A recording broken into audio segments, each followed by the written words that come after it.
Hey guys, it's Andrew from Cardinal Kia. In this video, I'm going to show you how to use your Smart Power Liftgate in the 2024 Kia Niro EV. I have in front of me here a Wave in steel gray. Let's get started.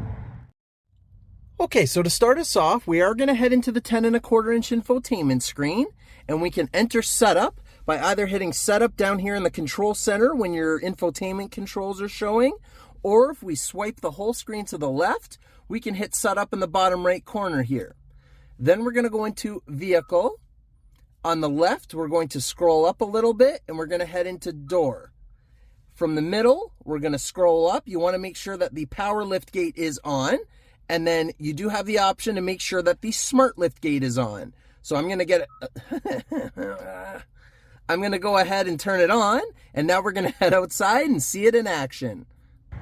Okay, so now that we're outside, the car is off and locked, and I have the smart key fob on me here. So if you happen to be away from the vehicle long enough and you come back to it, you've got your key fob on you. It could be in a pocket or a bag, doesn't matter. When you start approaching the car, it knows when the key fob is around. So as we walk up to the back of the vehicle, it's going to detect the smart fob. It's going to start to beep and flash. And when it hits the fourth beep, it's just going to go ahead and power open for us. Just like that. And because we went in this particular way, the rest of the doors are still locked, so nobody's going to be able to get in from the side while we happen to be busy back here in the cargo area. And when you're ready to close it, we're just going to go ahead and press the button, and it will close for us. And the lights flashing at the end there is just letting you know that it has relocked itself. If you happen to hit unlock on your key fob here, then you went and power opened the lift gate from the button that's even right here next to the backup camera. Then when you open it and close it, you have to be the one to make sure that you lock it again afterward.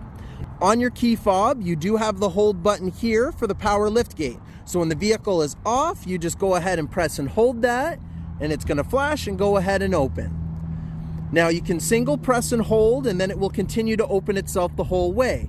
If you were to go close the power lift gate with the key fob, you have to press and hold that button and continue to hold it to allow it to fully close, because if you let go, it's going to stop. And if you happen to hit the button to open it, at any time you can hit any of the open or close buttons and it will stop itself. And then next time you go to hit the button, it's going to go the opposite way, just so that you know it doesn't go the same way and continue that way when you hit the button. When you go to open this and your open and close button is here, you can manually adjust the height of this where you want and press and hold it until it beeps, and it will save that height. And last thing back inside here is, again, we can turn on and off the smart power liftgate, but you can also change the opening speed. Right now it's set to fast, which isn't like extremely fast, it's just faster than normal. So if maybe you don't want it to go so fast, you can go ahead and change it to normal.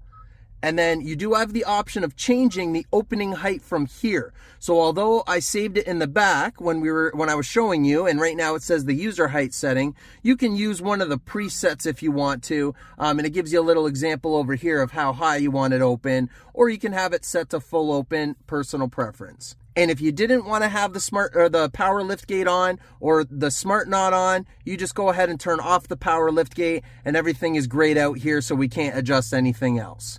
And that's how you do it. Thanks for watching, guys.